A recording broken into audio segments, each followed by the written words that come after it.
Minha esposa pegou uma DST e tentou me culpar. Isso saiu terrivelmente pela culatra. Eu tenho 30 anos e conheci minha futura ex-esposa de 25 anos, vamos chamar ela de Taylor para manter nossas identidades seguras, em um call center onde ambos começamos a trabalhar ao mesmo tempo. No nosso primeiro dia, ela chegou 20 minutos atrasada e instantaneamente eu soube que me casaria com essa mulher. Ela era linda e doce. Tínhamos muito em comum, desde gostos musicais, até livros, filmes e até jogos que apreciávamos. Nossa vida íntima era ardente, apaixonada e exploratória. Eu realmente acreditava que ela era a pessoa certa para mim. Avançando 6 anos, estávamos casados e tínhamos um filho, vamos chamar ele de Arthur. Arthur nos aproximou muito, e ambos tivemos problemas em nossas vidas profissionais encontrando coisas que gostávamos. Eu me mantinha empregado e constantemente procurava por melhores oportunidades para manter um teto sobre nossas cabeças, comida em nossos estômagos e roupas em nossas costas. Taylor não trabalhou nos primeiros 3 anos do nosso casamento, e nós passamos por dificuldades. Fomos despejados de 2 casas. Uma porque dividíamos um apartamento com a irmã dela, e ela havia gastado todo o dinheiro do aluguel por 3 meses seguidos. Éramos jovens, tolos e confiávamos na pessoa errada da família. A segunda foi quando ela começou a trabalhar por um curto período.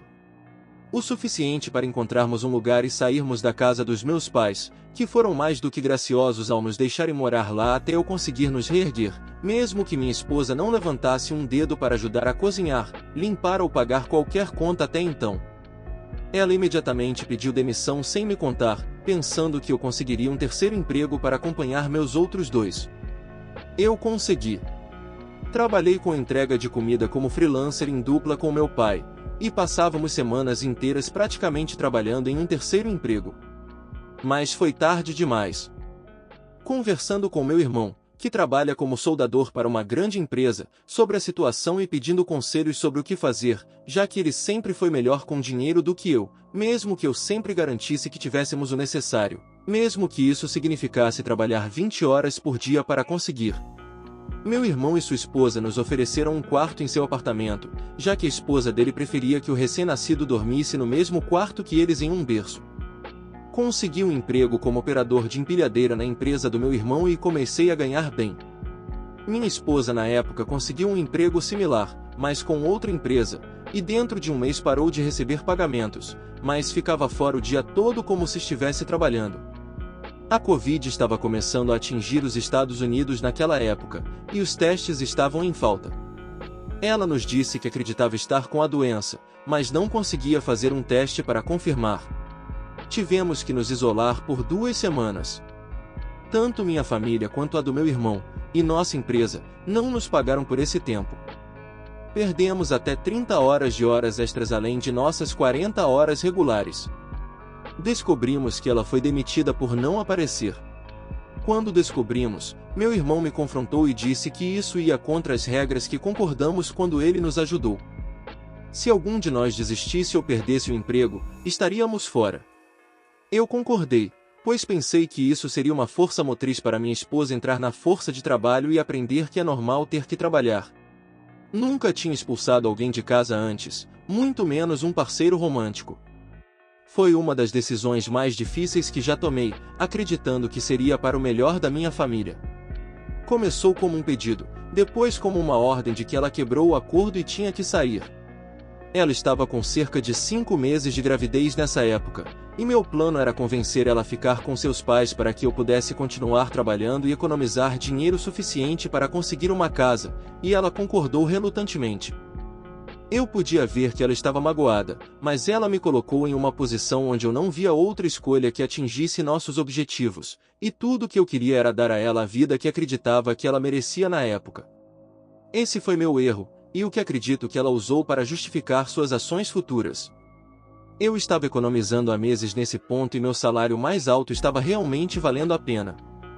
Para evitar que minha esposa fosse irresponsável com as finanças novamente, meu irmão e eu fizemos um arranjo de que metade do aluguel que eu pagava a ele iria para um envelope.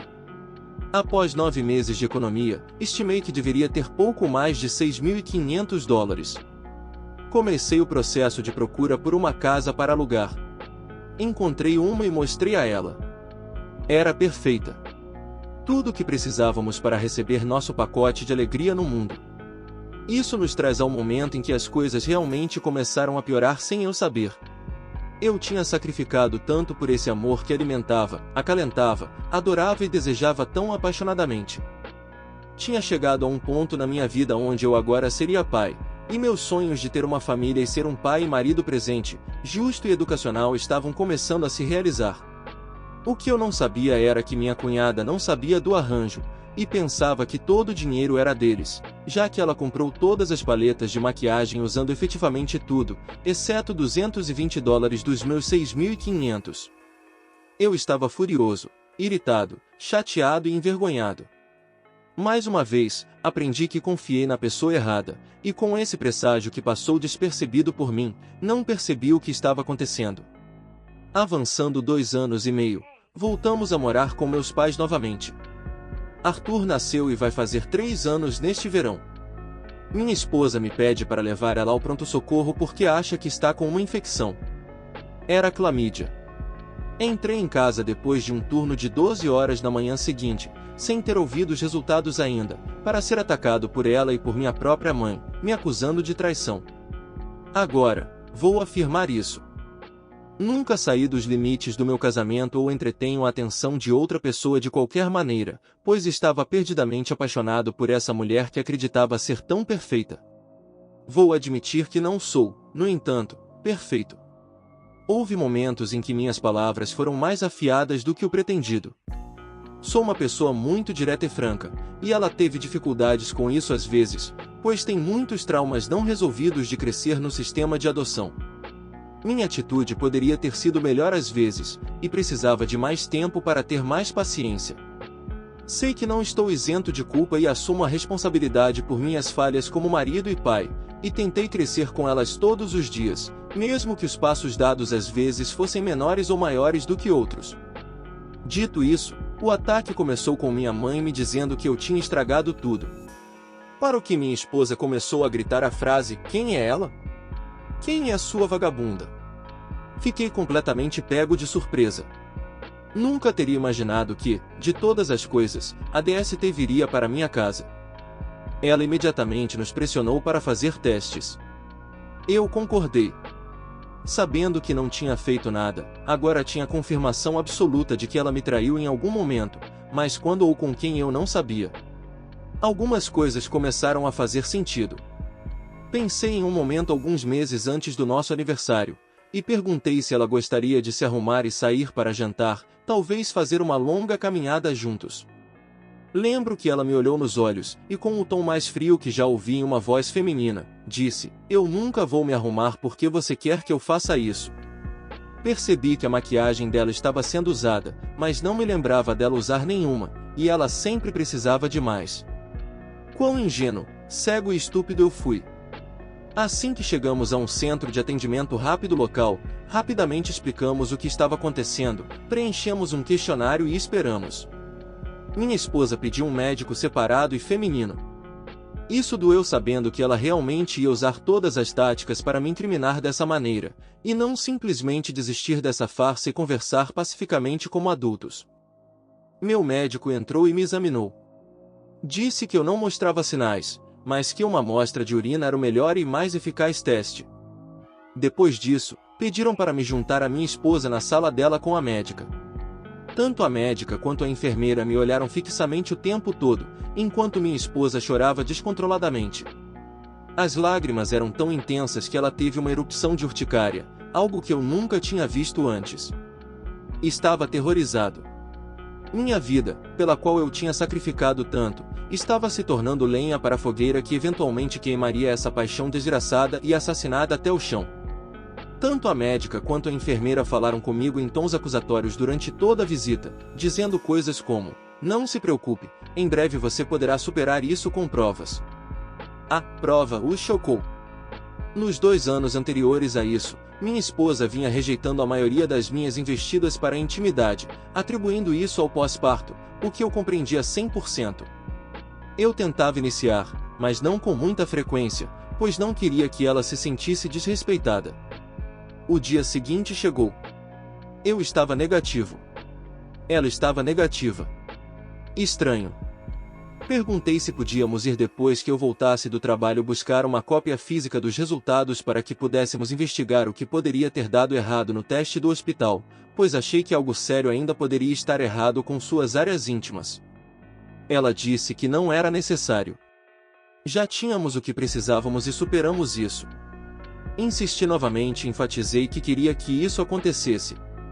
Então ela perdeu o controle, gritando comigo ao telefone durante meu intervalo para o almoço, dizendo: "Eu estou positiva, você ouviu o que queria, está feliz?" Ela tentou mentir para mim e esconder o fato de que ainda estava positiva. Imediatamente solicitei mais 2 testes ao longo de um mês e uma receita para ambos tratarmos isso e evitar mais danos. Nesse momento, ela percebeu que seu jogo comigo estava acabado. Disse a ela que tinha um dia para se mudar para a casa da mãe dela. Que eu ficaria com Arthur 3 dias por semana. Não podia fazer mais, pois meu trabalho me fazia levantar às 4 da manhã e eu não chegava em casa antes das 5 da tarde, pelo menos não tendo ele durante a noite. Eu sempre pedia para falar com ele ao telefone. Ver se poderia levar ele para almoçar ou até mesmo dar a ela um dia livre de criança. Concordamos com isso por um mês. Para ver como nos sentiríamos sobre tudo. Como ela não admitiu nada, não importa o quanto eu a pressionasse. Em uma consulta com seu ginecologista, ela implorava, suplicava, desesperadamente por uma resposta para como isso poderia ter acontecido em um casamento monogâmico. Os olhares de pavor nos olhos da equipe quando olhavam para mim. Vendo o constrangimento que sentiam por mim. Isso me quebrou. Ainda assim, ela se apegava à mentira de que nada aconteceu e que ela simplesmente contraiu clamídia magicamente. Voltamos para casa e sugeri terapia de casal na esperança de que isso a fizesse se abrir. Talvez eu pensasse que ela estava preocupada que eu pudesse perder o controle quando ela confessasse fazer algo horrível. Esse pensamento doía mais do que qualquer outra parte de toda essa situação, mas fazia mais sentido. Eu nunca fui um homem violento. Nunca coloquei a mão nela, nem mesmo de forma brincalhona que pudesse ser mal interpretada, e ela não disse isso diretamente, mas assumi que essa era a explicação mais lógica na época. Nossa sessão de terapia chegou e ela cancelou no dia. Reagendamos. Esse processo se repetiu 3 vezes antes de eu decidir que era hora de cortar minhas perdas. Comecei a planejar.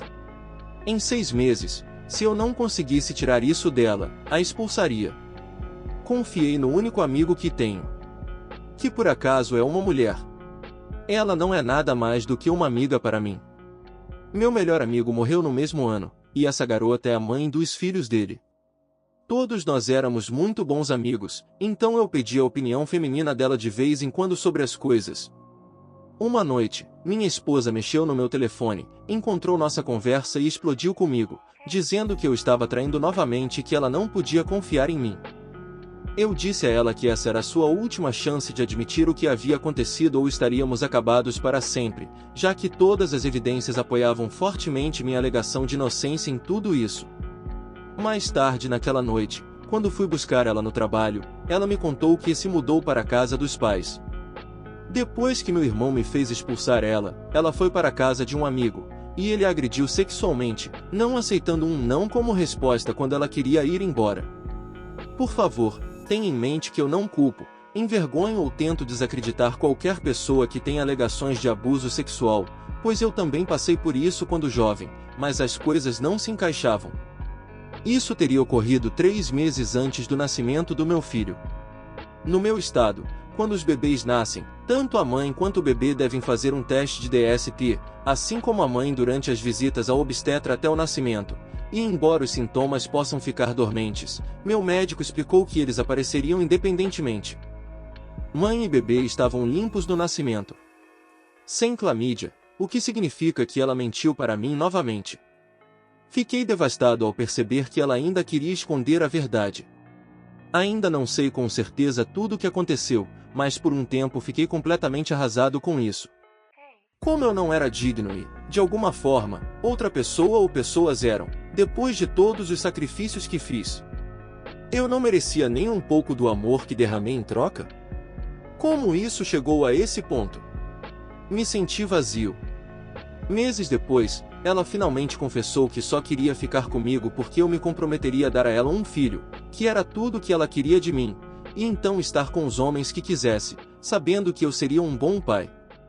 Ela me usou para o que muitos homens acreditam ser o propósito mais sagrado da vida. Neste ponto, Arthur é minha prioridade máxima.